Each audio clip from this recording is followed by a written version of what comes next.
สู้ชีวิตหาเลี้ยงเจ้าของให้เจ้าของแก่เท่าเนาะบัดนี้เนาะเบิดภาระส่งลูกไปได้ถึงฝันแล้วก็ได้ ให้ลูกสานต่อบัดนี้เฮาก็สู้ชีวิตต่อไปคือหาเลี้ยงเจ้าของแล้วเนาะบัดนี้เนาะชีวิตคนเฮาสิมีหยังเนาะพ่อเนาะคำคิดปลงตกได้ก็อยู่ได้สบายเนาะบ่ต้องคิดอีหยังมากมายเนาะพ่อเนาะแม่ถึงบ่ซีเรียสอยู่ได้ซำใดได้กินซำใดทุกข์เฮาก็อยู่สมทุกข์เฮาก็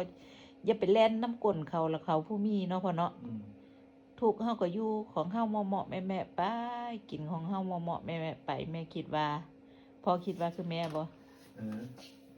เฮาสิไปไกวกลัวเอ้ยเพิ่นมีอันนั้นเอ้ยเพิ่นมีอันนี้เฮาอย่าไปเล่นน้ำเขา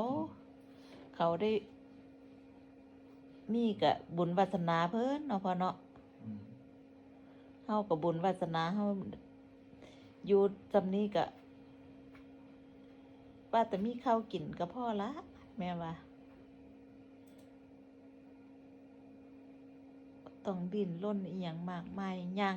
ขาหันเยะอยู่นี่แหละแม่ก็ได้ไปไสบ่ได้ก็ได้บ่ดิ้นรนไปไสแล้วบัดนี้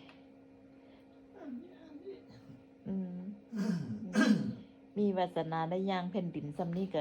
ถือว่าดีแล้วล่ะเนาะพ่อเนาะอยู่ได้อีกจักกี่ปีกับบุญวาสนาของเฮาดอกอังเทื่อแม่ก็นั่งคิดเด้อวาสนากู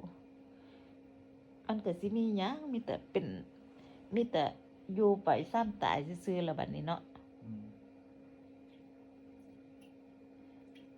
ความสวยความงามก็บ่มีน้ำเขาความร่ำความรวยก็เบิดแล้ว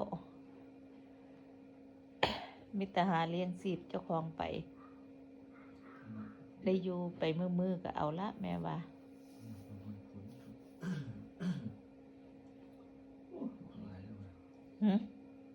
คิดบางรายแล้ว